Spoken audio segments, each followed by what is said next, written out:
여러분 가슴에는 어떤 추억이 머물고 있습니까?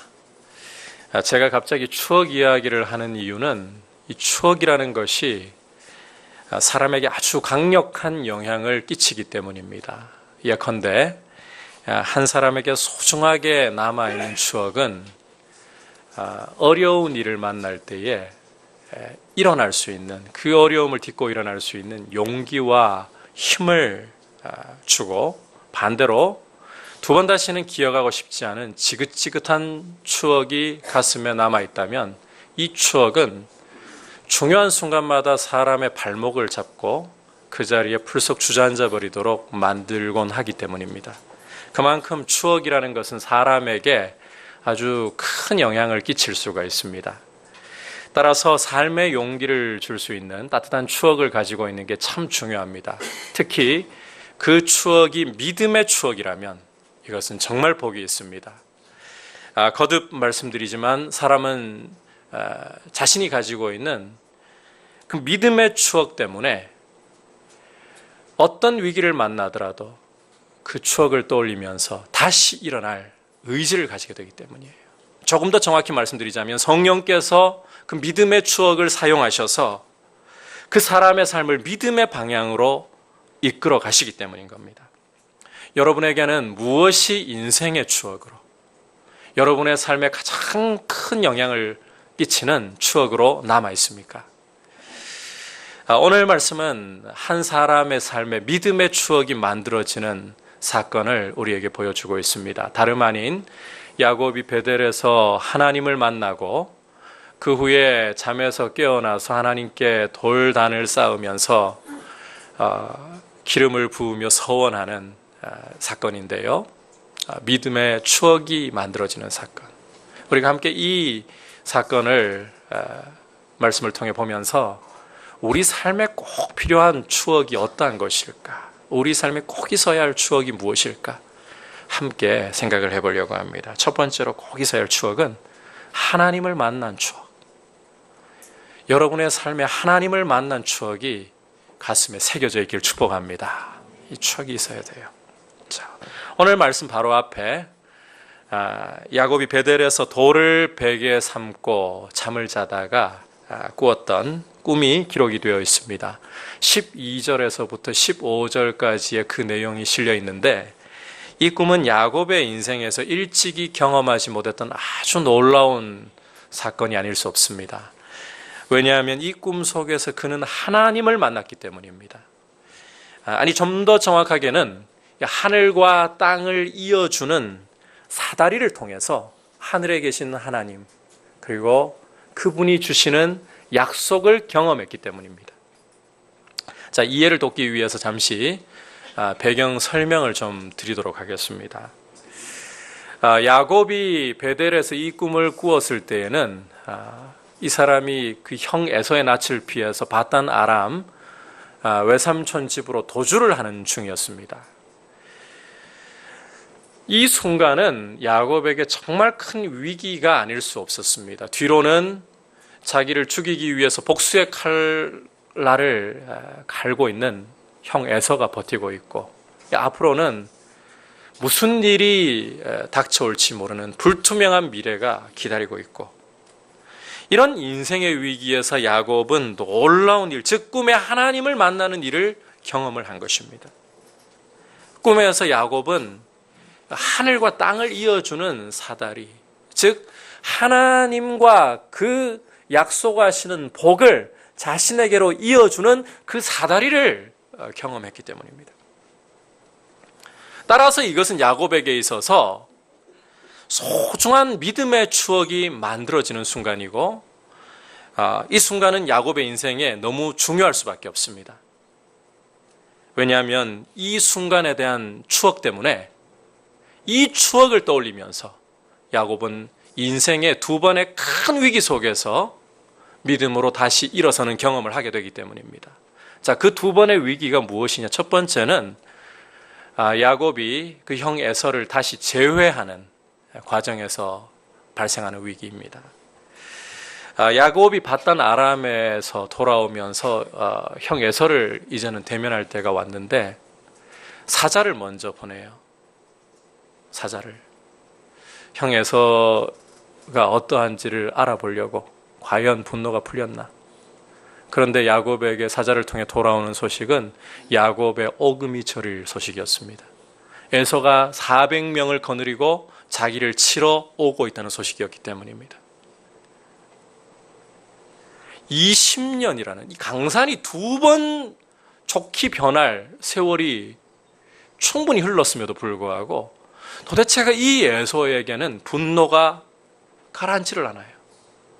이때까지도 복수의 칼을 갈면서 분노를 계속해서 키워오고 있었던 거예요. 이 소식을 전해 듣고 야곱은 완전히 겁에 질려가지고 소위 멘붕에 빠져버려가지고요. 어떻게 할지를 몰라서 이런저런 방법을 강구합니다. 그러다가 결국 야곱은 하나님께 기도로 부르짖지 않을 수가 없게 되는 궁지까지 몰리는데, 자, 기도할 수 있다는 게 복이죠. 그런데 여러분, 이 기도의 내용을 우리가 주목을 해봐야 돼요.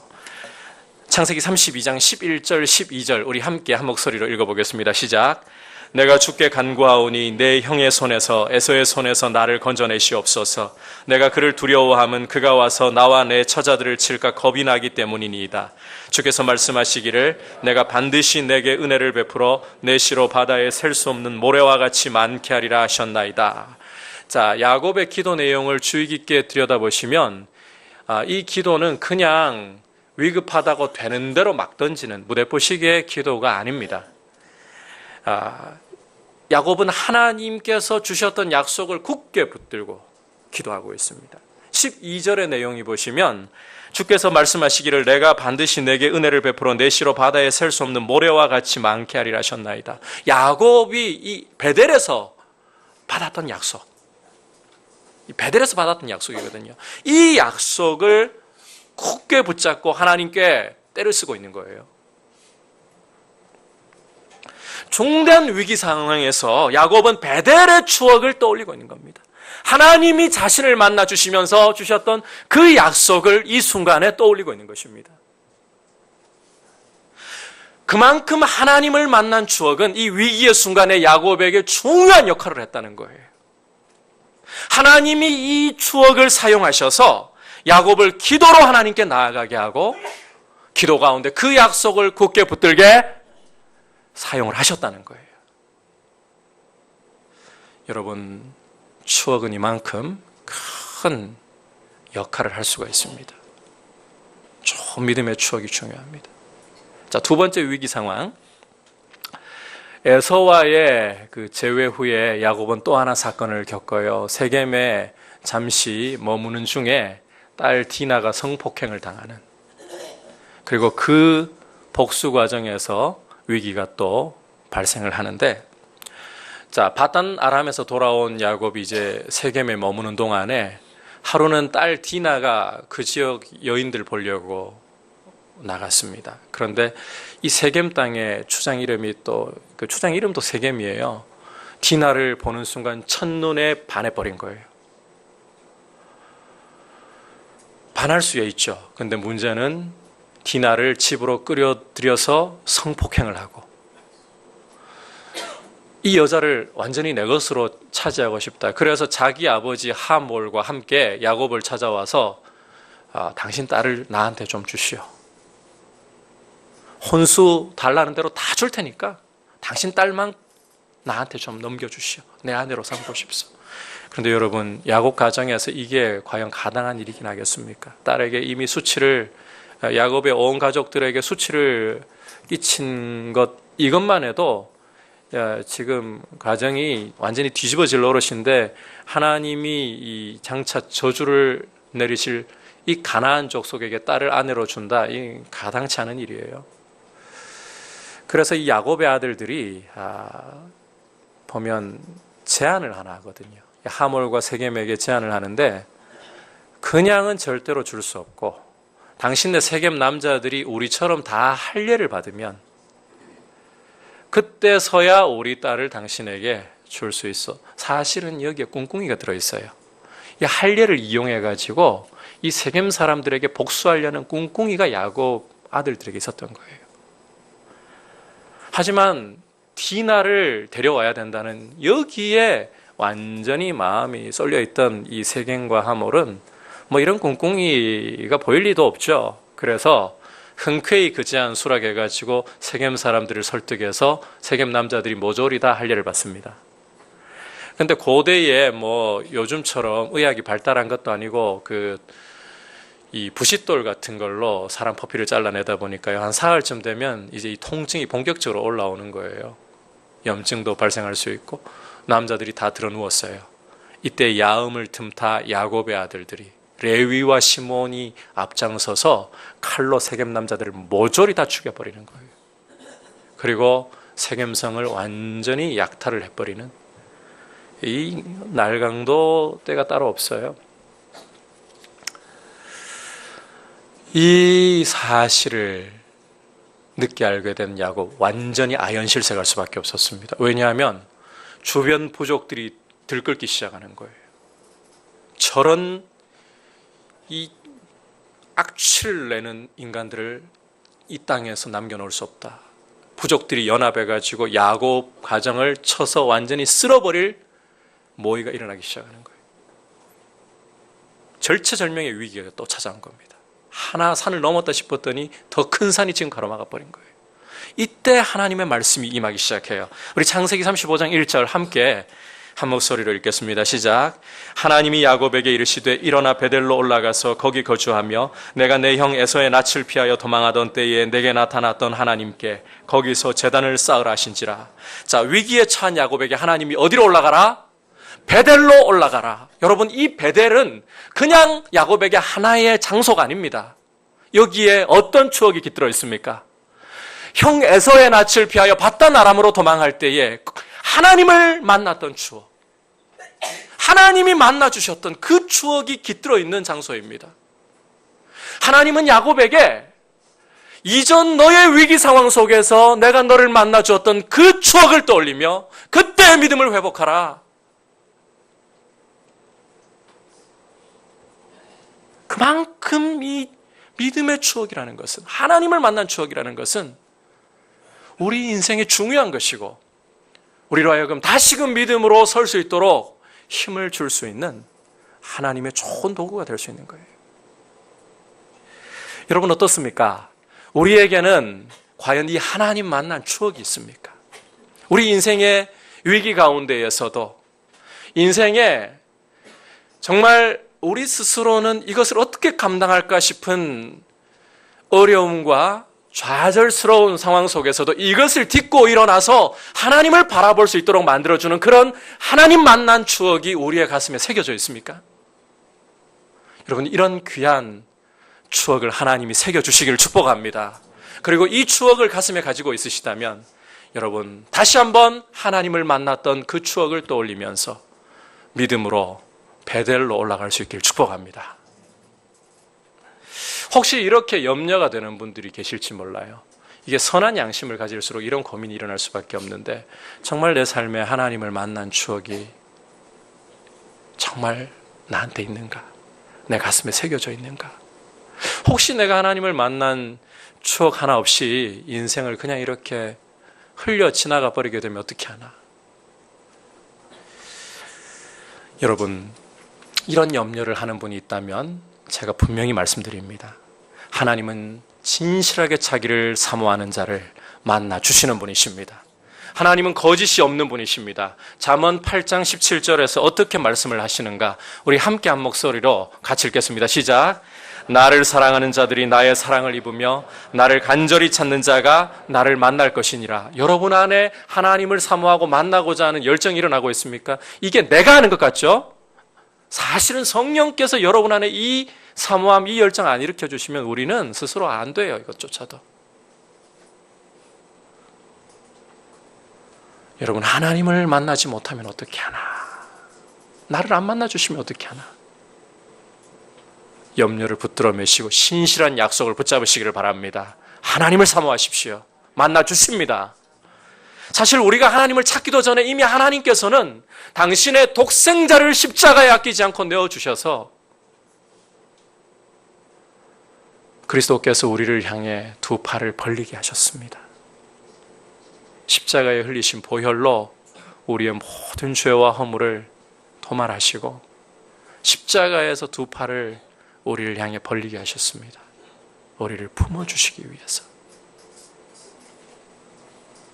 따라서 우리에게 내어미신 하나님 아버지의 손길이 이미 와 있어요. 이 예배 가운데도 하나님은 여러분을 초대하셨습니다.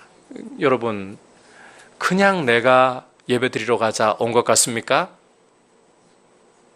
한번 따라합시다. 아버지께서 이끌지 아니하시면 내게로 올 자가 없나니. 하나님 아버지께서 그 손을 이끌어주지 않으시면 하나님 앞에, 그리스도 앞에 나올 수 있는 사람이 아무도 없어요. 아무도 없어요. 여러분, 이 예배 가운데 오셔서 여러분을 초대하시고 여러분을 만나주시기 원하시는 그 하나님을 깊이 만날 수 있기를 사모하고 하나님께서 내밀어 주시는 그 은혜의 손길을 굳게 붙잡으시기를 축복합니다. 하나님을 사모하십시오. 간절히 찾으십시오. 그리고 여러분의 인생에 믿음으로 일어설 수 있도록 성령께서 사용하시는 복된 추억이 가슴에 깊이 새겨질 수 있기를 축복합니다. 자, 이제 두 번째로 우리에게 꼭 필요한 추억, 하나님을 향한 결단과 헌신의 추억입니다. 이 추억이 우리에게 있어야 돼요. 자, 우리 17절에서 19절까지 함께 한 목소리로 읽겠습니다. 시작. 이에 두려워하여 이르되 두렵도다 이것이여 이것은 다름 아닌 하나님의 집이요 이는 하늘의 문이로다 하고 야곱이 아침에 일찍이 일어나 베개로 삼았던 돌을 가져다가 기둥으로 세우고 그 위에 기름을 붓고 그곳 이름을 베델이라 하였더라. 이 성의 옛 이름은 루스드라. 자, 방금 읽은 말씀에는 야곱이 이제 잠에서 깨어나서 하나님을 만나고 난 후 잠에서 깨어나서 하나님께 보인 반응을 기록하고 있습니다. 야곱이 잠에서 깨어서는 두려워하고 있죠. 하나님을 만나고 보니까 자신이 있던 장소가 하나님의 집이구나. 하늘로 통하는 문이었구나. 두려워하고 있어요. 여러분, 이것은 야곱 생애의 최초로 올바른 두려움을 가지고 있는 상황입니다. 경건한 두려움을 가지고 있는 거예요. 이 경건한 두려움 속에서 야곱이 어떻게 하는가를 잘 봐야 되는데, 자, 여기에다가 자기가 돌베개 삼아 베고 잤던 돌을 세우고 있죠. 무슨 의미인가 하면 제단을 세우고 있다는 거예요. 그리고는 거기에다가 도망 나올 때 그 몸만 겨우 피하다시피 가지고 온 게 기름 하나 정도가 전부였던 것 같아요. 거기다가 기름을 붓고 있어요. 예물을 하나님 앞에 드리면서 제사를 드리고 있는 거예요.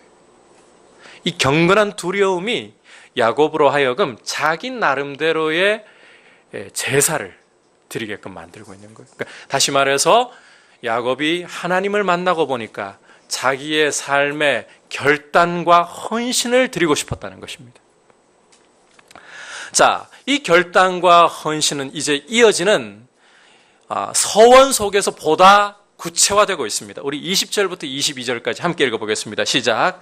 야곱이 서원하여 이르되 하나님이 나와 함께 계셔서 내가 가는 이 길에서 나를 지키시고 먹을 떡과 입을 옷을 주시어 내가 평안히 아버지 집으로 돌아가게 하시오면 여호와께서 나의 하나님이 되실 것이요 내가 기둥으로 세운 이 돌이 하나님의 집이 될 것이요 하나님께서 내게 주신 모든 것에서 10분의 1을 내가 반드시 하나님께 드리겠나이다 하였더라. 자, 이 서원이라는 게 뭔가를 우리가 좀 알고 가야 될 것 같은데, 서원이라는 것은 아닌 것부터 이야기 좀 드릴게요. 쌍방 간의 계약이나 협약 아닙니다. 서원이라는 것은 서원하는 사람이 자기의 삶을 하나님 앞에 하나님 원하시는 방향대로 드리겠습니다. 자기 방향을 설정하고 자신의 헌신과 결단을 드리는 고백이에요. 야곱도 지금 서원을 통해서 내 인생의 방향을 하나님께로 맞춰 가겠습니다. 지금 자기 나름대로 서원하면서 결단과 헌신을 드리고 있는 거예요. 원래는 형의 칼날을 피해서 부가적으로 아내를 얻기 위해서 바단 아람으로 도망가고 있던 중이었습니다. 하지만 이제 이 여정이 하나님을 만나고 보니까 하나님과 함께하고 하나님이 보호하시는 여정으로 방향 재조정하겠다는 거예요. 헌신과 결단을 드리겠다는 겁니다. 물론 우리가 이 말씀을 가만히 들여다보고 있으면요, 이 야곱의 결단과 헌신이 순도가 상당히 떨어진다는 걸 알 수 있어요. 하나님 앞에 헌신하고 결단하면서 어떻습니까? 여러분 읽어보시기에 하나님하고 딜을 하려고, 거래를 하려고 자꾸 말을 하고 있는 것 같지 않나요? 이미 하나님 너하고 함께 해주겠다 약속하셨어요. 이미 너를 떠나지 않고 너에게 약속한 거 다 이루어주겠다 분명하게 확증을 주셨어요. 그럼에도 불구하고 야곱이 보면 하나님이 나하고 함께 하시면 약속하신 대로 복을 주시고 나를 여기까지 다시 돌아오게 하시면 조건 걸면서 그때서야 나의 하나님이 되실 것이요 이러면서 오염 많이 되어 있죠. 이 헌신과 결단이라는 게. 자, 그런데 여러분 우리가 오늘 좀 잘 생각해야 될 것은 순도가 얼마냐 보다 이 사람이 생애 최초로 헌신하고 결단했다. 여기에 좀 초점을 맞춰야 돼요. 이 굉장히 중요한 문제예요. 순도는 떨어져도. 예를 하나 좀 들어서 설명하면 여러분께서 이해가 아마 좀 나을 것 같습니다. 자, 미국에서 태어나가지고 영어를 모국어로 쓰는 사람이 있어요. 이런 사람한테 당신 영어 할 줄 아냐? 이런 질문하면 되겠습니까? 안 되겠습니까? 된다고요? 안 되겠죠? 그럼 못 오가는 거죠. 이런 사람한테는 당신 영어를 얼마나 완벽하게 고급스러운 영어를 구사할 수 있습니까? 이렇게 오히려 물어봐야 될 거예요. 그런데 영어의 영자도 모르는 곳에서 태어나서 이제 갓 영어를 배우려고 해요. 이런 사람이 자기 입을 열어가지고 헬로우라고 하는데 너 영어 왜 이렇게 못하니? 따지면 됩니까? 안 됩니까? 우리는 각 걸음마 하려는 사람한테 뛰어라고 자꾸 요구할 때가 많거든요. 이제 영어를 배우려고 하는 사람은 헬로우라고 말해도 칭찬해줘야 돼요. 신앙생활도 마찬가지입니다. 지금까지 한 번도 스스로 하나님을 만나 자신의 인생을 결단하고 서원하며 올려드린 일이 없었습니다. 순도의 문제를 떠나가지고 이제 결단하고 헌신을 하기 시작하는 거예요. 여러분 걸음마 안 배우고 달릴 수 없는 노릇이잖아요. 연약한 줄 알아요. 하지만 하나님의 은혜에 반응하고 있는 모습이 드디어 나타나고 있는 거잖아요. 하나님 이 모습을 연약하지만 받아주시고 계시는 거예요. 여러분 실제로 이런 헌신과 결단이 얼마나 우리에게 필요하고 중요한가. 자, 우선 우리가 예수님을 믿는 것부터 생각을 해보시면 주님이 우리에게 은혜의 손길을 내밀어 주시는데 우리 편에서 예수 그리스도를 구주와 주님으로 모시는 결단과 헌신 없이 그리스도인 될 수 있습니까? 없습니까? 이거 분명하게 하고 넘어가시죠. 있나요? 없나요? 없어요. 성령으로 거듭나게 하셔도 우리 편에서 자, 결단과 헌신을 드려야 되는 거예요. 믿음 자체가 헌신과 결단 없이 출발이 안 되는 거예요. 그래서 하나님 앞에 결단하고 헌신하는 비록 순도는 떨어진다 할지라도 하나님을 향해 삶의 방향을 바꾸고 드리겠습니다라는 이런 결단과 헌신이 있어야 그 다음에 더욱더 순도 높은 더 깊은 헌신과 결단을 다음에 할 수가 있게 되는 거예요. 그래서 헌신과 결단의 추억이 너무너무 중요하다는 겁니다. 여러분 주님께서 그런 말씀을 하셨잖아요. 작은 것에 충성을 해야 큰 것에도 충성을 할 수 있다. 여러분 형제를 도와야 하는 줄 아는데 형제가 힘들어하는 거 보면서 전화 한 통 안 해본 사람이 어떻게 내가 1억 갖고 있다고 100만 원 내놓을 수 있을까요? 나 1억 주시면 100만 원 아니라 1000만 원도 1000만에요. 못 내놓습니다.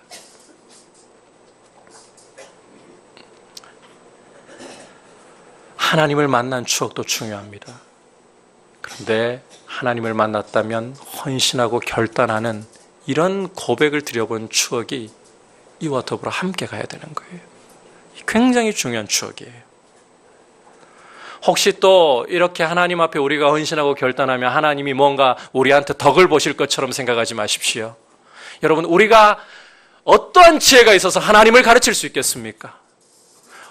누가 하나님께 드려서 갚으심을 받을 수가 있겠습니까? 만물이 하나님께로부터 나오고 만물이 하나님으로 말미암고 만물이 하나님께로 돌아가는 것인데, 오히려 우리는 스스로 죄에서는 벗어날 수 없고 우리 스스로 하나님의 진노 아래 있을 수밖에 없는 죄된 인생이라는 거 잊어버려서는 안 돼요. 따라서 우리가 하나님께 결단하고 헌신하고 뭐 하나님 앞에 내가 대단한 희생을 드리는 것처럼 절대 유세를 부리면 안 돼요. 오늘 우리 학습과 세례를 받는 분들에게 당부합니다. 주일날 예배 가주지가 아니에요.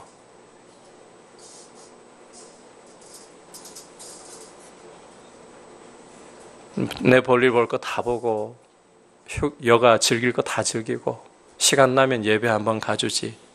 여러분의 고백을 거슬러 가는 것이에요. 여러분을 사랑하셔서 독생자 주신 하나님을 거슬러 가는 것이에요.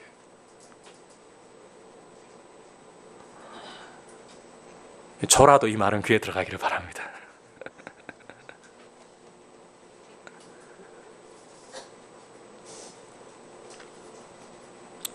우리를 받아주시는 게 감사하고 황송할 뿐이에요. 여러분, 우리가 감히 예배 드릴 자격이나 있습니까? 우리가 하나님 보좌 앞에 나갈 자격이나 있습니까? 이런 인생을 그리스도의 보혈로 의롭게 하시고 죄에서 건져내 의롭게 하신 우리를 불러주신 은혜가 감사하고, 여러분, 우리가 하나님 앞에 뭐 드린다고 절대 요새 부리지 마세요. 그거 솔직히 여러분, 제가 하나님 입장이라면요, 기분 나쁘게 듣지 마세요. 저 오획하고 거절해버려요.